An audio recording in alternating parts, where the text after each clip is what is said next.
6 ошибок, которые совершаются парой в период влюбленности. Причем это и мужчина, и женщина. А обязательно досмотрите до конца. Если вы сейчас влюблены, а может быть уже и не влюблены, у вас будет возможность проанализировать, что вы сделали не так. И почему вы сейчас находитесь именно в таких отношениях. И на что нужно обратить внимание, если они только начались. Будьте внимательны, потому что эти ошибки совершают, как правило, 98% пар.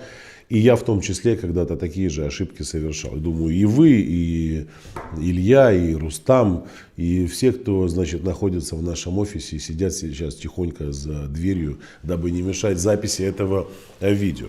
Будьте внимательны. Первое, с чего я хочу начать. Период влюбленности. Пожалуй, самый, несмотря на то, что это самый прекрасный период, это самый такой лицемерный период, когда мы хотим казаться лучше, чем мы есть, когда мы хотим произвести впечатление на своего партнера, демонстрируем лживые образы, лживые ценности, лживые состояния. И все только лишь для того, чтобы удержаться в рамках вот этого невероятного кайфа и удовольствия. При этом одна только мысль о том, что все это может закончиться, нас и побуждает. И там ложь, она не имеет в себе даже такой, злой основы. Там в большей степени ложь, через которую мы контролируем свои удовольствия в момент влюбленности. То есть ложь является управлением и контролем. Я при помощи этого состояния не упускаю возможности кайфовать. И вот как раз таки в этот самый период, лицемерный такой, мы начинаем совершать самые ужасные ошибки. Первая ошибка. Партнеры не разговаривают о планах на будущее, либо это делают достаточно абстрактно. А почему абстрактно, мы поговорим позже, но о планах на будущее. Мужчины, конечно, могут часто говорить о том, что я не планирую семью пока, туда-сюда, я пока не готов. Прежде чем создать семью, нужно встать на ноги, дом построить. У женщин с этим немного иначе обстоят дела. Если, кстати, вы слышали что-то подобное от парня своего, поставьте лайк этому видео. Так вот, у женщин немножко по-другому обстоят дела. Женщины мечтают о будущем с мужчиной, в которого влюблены, но не говорят об этом будущем. Почему? Кто-то боится, думая, что спугнет таким образом мужчину своими целями на будущее. Кто-то считает, что еще не время. Кто-то вообще не будет об этом говорить, потому что, возможно, само собой все вырулится и решится. Но это действительно очень важно, когда мужчина и женщина разговаривают о планах на будущее. Понятно, что делать это на первом свидании, конечно же, бессмысленно. Потому что это только спугнет мужчину вашего, действительно. Он не понимает вообще, какое будущее, мы с тобой первый раз видимся. Но вот когда отношениям уже 3-4 месяца, это вполне нормальный срок для того, чтобы задавать вопросы о будущем. Куда мы идем, зачем мы идем, что нас ждет. Но самое удивительное, если мы говорим о женщине сейчас, не о мужчине, то это четкое понимание того, для чего мне отношения, оно присутствует у вас в момент, когда вы в них входите. Это первое. Второе, вы настолько воссоединены с мыслью и состоянием о том, что вы не будете в отношениях, где вами будут пользоваться, присматриваться и так далее. То есть вы понимаете, зачем они вам нужны. Если вам нужна семья, вы с этим состоянием идете в отношения. Если вам не нужна семья, вы также с этим состоянием идете в отношения. Но к этому состоянию можно прийти только в одном случае. Если вы находитесь в состоянии самоактуализации и психологической зрелости. То есть самоактуализация дает возможности человеку быть тем в отношениях, кем он хочет, а не наоборот. Потому что отсутствие самоактуализации – это наиболее распространенное состояние женщин в отношениях. Я хочу быть счастливой, но я несчастлива. Я хочу быть любимой, но я не любима. Я хочу быть услышанной, но я не услышана. Я хочу быть реализованной, но я не реализована. Я хочу быть беременной, но я не беременна. И так далее, и так далее. И вот если вы сейчас понимаете, что вы не самоактуализированная женщина, Напишите в комментариях, пожалуйста, чего у вас не получается достичь в отношениях с мужчиной. Я хочу быть такой, но другая. Напишите об этом. Это очень интересно. Во-первых, это самоанализ классный и такая яркая демонстрация того, что вы не одна в своем состоянии. Это проблема, которая объединяет многих женщин. Следующий важный момент – это, конечно же, мечты, которыми делятся партнеры в период влюбленности. И, как правило, эти мечты оторваны от логики, аналитики и от каких-то осознанных восприятий. Почему? Например, мужчина может в состоянии влюбленности, да, сказать женщине: блин, я бы так хотел, чтобы у нас была свадьба на Мальдивах. А так как женщина эмоционально воспринимает информацию, начинает рисовать себе эти Мальдивы: вот я иду песочек, там я босиком, вот я наступаю на ракушку, а он на морского ежа, но мозоль на его ноге не позволяет этому морскому ежу пробить его пятку и так далее. И при этом, а он зарабатывает там 100 тысяч в месяц. А вы понимаете прекрасно, что у него есть еще обязательства, платит за квартиру, кредиты выплачивает. По факту остается 50 тысяч. И чтобы полететь на свадьбу, на собственную свадьбу на Мальдивы, ему нужно работать еще 64 года, чтобы собрать деньги на церемонию, на перелет, на проживание, на все остальное. И вы как бы присоединяетесь к этим мечтам и, соглашаясь с ними, даете мужчине возможности дальше рядом с вами быть неопределенным. А мечты должны быть осознанными. Вот когда мы мечтаем, мы должны немножко приземляться. Безусловно, как один из инструментов мотивационных, да, это круто, когда вы ставите перед собой цель, которая вас пугает. Но здесь очень важно не перепутать. И задача абсолютно любой женщины, особенно женщины, в отношениях с мужчиной, когда вы начинаете вслух мечтать, определить, мы перед собой цель ставим или мечтаем. Почему? Когда мы мечтаем, там нет конкретных дат, конкретных сроков, цифр, конкретных пунктов, благодаря которым мы дойдем до результата. Но когда ваш мужчина говорит: ты знаешь, я бы хотел, чтобы мы, например, через год сыграли свадьбу на Мальдивах. Допустим, в апреле месяце. Ну или в тот месяц, когда там нет дождей, чтобы была прекрасная погода. Я посчитал, если учесть, например, наш перелет с тобой туда и обратно, и плюс взять, например, кого-то из родителей, это такая-то сумма, а проживание столько-то стоит. Ну, я как раз к этому времени эту сумму скоплю. А пока мы можем предоплату какую-то внести. Вау, класс. То есть здесь есть понимание четкое, что это не просто мечты. Вот ты знаешь, когда у меня будет много денег, я тебе подарю шубу. Он мне шубу подарит. Ну, а у нас же мозг и наша дофаминергическая система, и система приоритизации как считывают? Ну, возьмем дофаминергическую систему. Выброс дофамина происходит в момент, когда вы представили шубу, и в момент, когда вы ее получили. И очень часто женщина в момент, когда она представила то, что там мужчина нафантазировал, у вас дофаминергическая система начинает работать и дает сигнал организму вашему, словно вы уже получили. То есть степень удовлетворения вашей психики становится такой, как будто бы вы уже получили эту шубу. И от того вы расслабляетесь. И поэтому, когда вы у мужчины спрашиваете через полгода: а где шуба? Он вам говорит: ну скоро. Опять: ну где шуба? Ну скоро. Вы не относитесь уже так остро к его постоянным отсрочкам и пролонгации своих обещаний, потому что ваш мозг уже воспринял это как полученный результат. Поэтому, и женщины часто на это ведутся. Мужчины вам рассказывают. Поэтому ваша задача ни в коем случае не погружаться в мечты. Можно помечтать, но они должны моментально переходить в планирование, то есть превращаться в цель. Если вы понимаете, что мужчина не готов к этому, это не говорит, что его нужно бросить. Вы просто должны трезво понимать, что рядом с вами просто мечтатель. Да, возможно, он позже перейдет к плану и действиям, но на данный период времени он просто любит об этом говорить. Поэтому мужчина говорит: я бы хотел, чтобы мы с тобой жили в 5-комнатной квартире в Москва-Сити. Да, а как мы это сделаем? А когда ты это планируешь?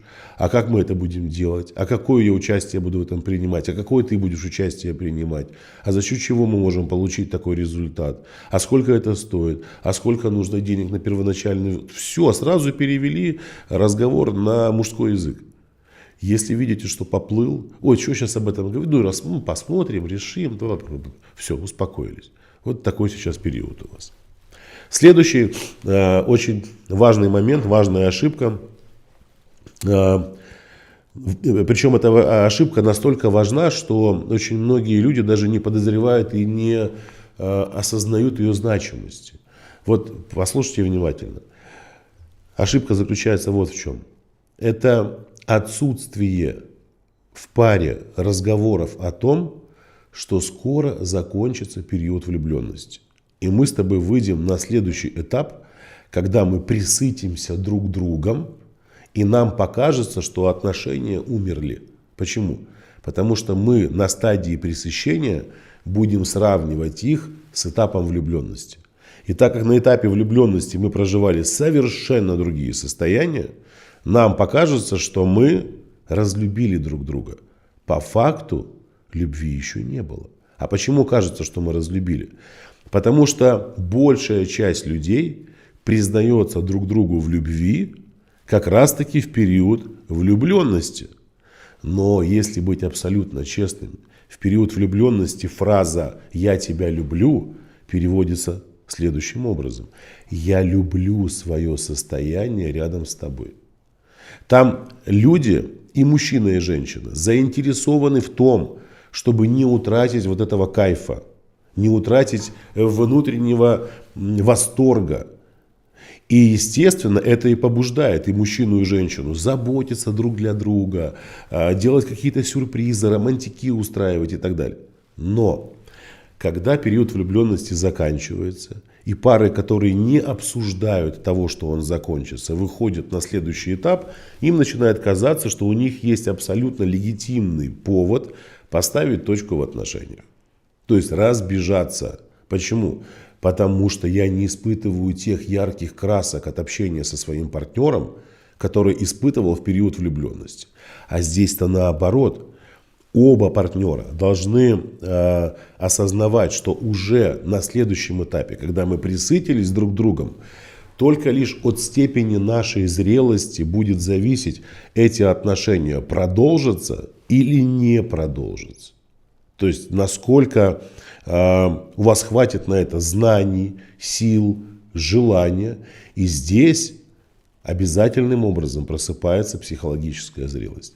На своей программе «Я такая одна удобная или уникальная» я рассказываю девушкам, как пошагово прийти к состоянию психологической зрелости, любви к себе, к своей аутентичности, к своей истинной сексуальности и к своей самоактуализации за 5 дней. Это бесплатно, никуда ходить не нужно. Ссылка в описании под этим видео. Переходите по ней, из любой точки мира принимайте участие. Следующая ошибка – это умалчивание о своих недостатках и о своих наклонностях даже к недостойному поведению. И это крайне важно. Я сейчас объясню почему. В период влюбленности даже тот человек, который не управляет своими эмоциями и предрасположен к насилию в отношениях, он может поднять руку, например. У него даже был такой опыт. Он, безусловно, смотрит на женщину и понимает, что он никогда ее не обидит. Никогда. Но на этапе пресыщения, либо там на этапе адаптации, такой уже более глобальный, он обязательно это сделает. Обязательно это сделает. И давайте начнем с недостатков. О чем нужно поговорить? Когда мы оказываемся в бытовых условиях, многие же пары, когда начинают встречаться, они говорят, давай поживем вместе, чтобы присмотреться, подходим ли мы друг к другу.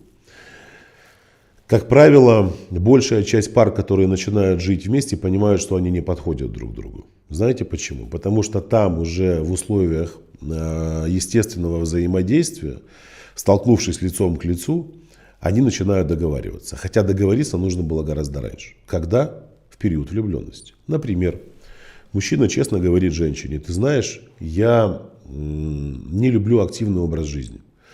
То есть вот мы сейчас с тобой гуляем по парку, я понимаю, что я это делаю, потому что я влюблен в тебя, мне хочется побыть с тобой почаще. Но после периода влюбленности я лягу на диван. Я тебе серьезно говорю. Может быть, что-то поменяется. Может быть, мы с тобой какие-то новые увлечения для себя откроем совместные.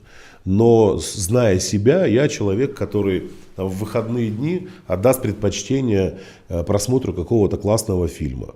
Ну, максимум сходить в кинотеатр.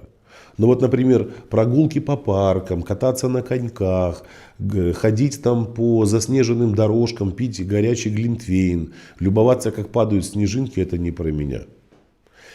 Почему такая информация в период влюбленности не воспримется как критически обесценивающая, либо не соответствующая ожиданиям?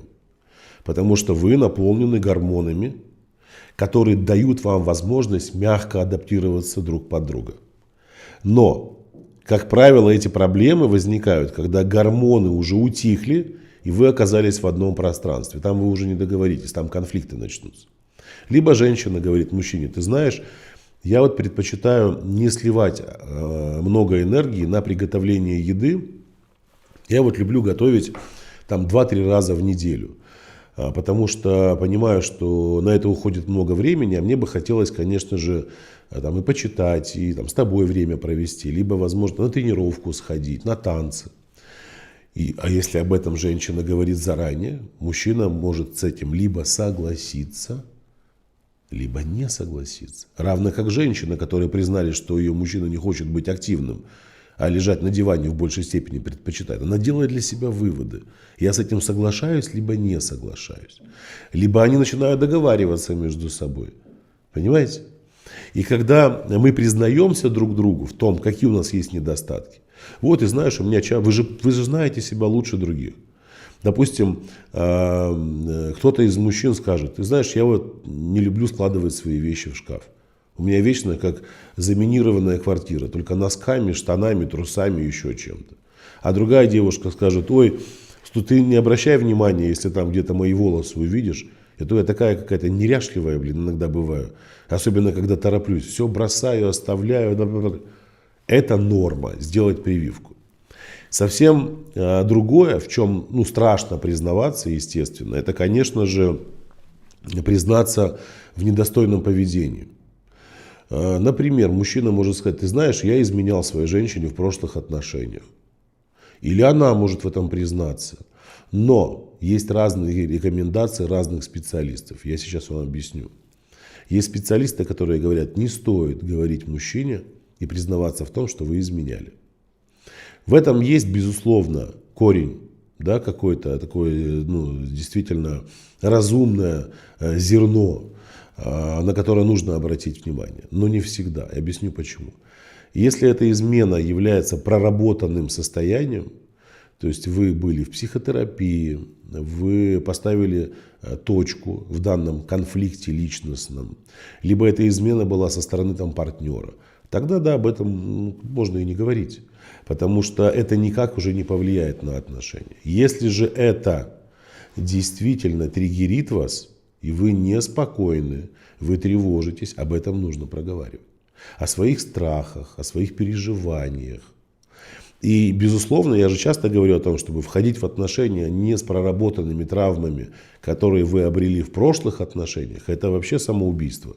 Самоубийство и убийство. С одной стороны, вы себя калечите, а с другой стороны, вы калечите своего партнера. Поэтому проработка обязательно должна быть. Но если вы уже вместе и вы понимаете, что вы не прорабатывали свои травмы прошлых отношений, значит, есть повод их отработать сейчас пойти, чтобы они никак не влияли на ваши нынешние отношения.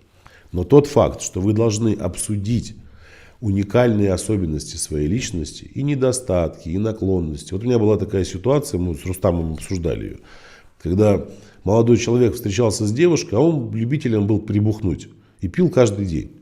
А встречался с ней, а она была против алкоголя. То есть она вообще не употребляла. И они, естественно, когда проводили время вместе, он не пил при ней. Но когда возвращался домой, он выпивал. И когда дело дошло до свадьбы, предложения и так далее, первый конфликт — это присутствие алкоголя на свадьбе. Естественно, он сказал, да я за это, мы же не для себя ее делаем, для гостей. Ну да, ладно. На свадьбе он выпил, ей опять не понравилось. Он сказал, ну это же свадьба, ну один день там можно, но это же праздник, я так счастлив. Свадьба закончилась, он начал прятаться от нее, выпивать где-то там днем, на работе. Его увольняют с работы за то, что застали его в состоянии алкогольного опьянения. Это все выясняется, а она уже беременна. И вот конфликт, понимаете, что теперь делать? А все почему? Потому что есть недосказанность. И вот эти секреты, они должны всплывать там, на первой стадии отношений, на стадии влюбленности. Тогда следующие этапы отношений будут, безусловно, проходить максимально безопасно. В любом случае, я могу сказать, что у каждой из вас, дорогие девушки, есть возможность, и я бы даже сказал, это не возможность, это необходимость проводить диагностику своего психического состояния, психоэмоционального состояния. Мы вот часто обращаемся к врачам, заболело что-то, анализы сдали. А вы задайте себе вопрос, как часто я прохожу психоэмоциональную диагностику. Что с моей самооценкой, что с психологической зрелостью, через какие части психики я проживаю свою жизнь, люблю ли я себя, что с моей сексуальностью, что с моими поступками, установками и убеждениями и так далее, и так далее. Как часто это делается? Это нужно делать даже чаще, чем вы проходите чекап, диагностику своего физического состояния. Потому что очень многие проблемы с вашим организмом, с вашим здоровьем, это результат отсутствия контроля над своим психологическим здоровьем. Точка. Вот если вы хотите такую диагностику пройти, под этим видео есть ссылочка, абсолютно бесплатно. Из любой точки мира вы можете это сделать, прослушав и просмотрев мою 5-дневную программу «Я такая одна, удобная или уникальная». Ничего платить за это не надо, это бесплатная диагностика. Уже после программы вы для себя решите, нужна вам дальнейшая терапия или нет.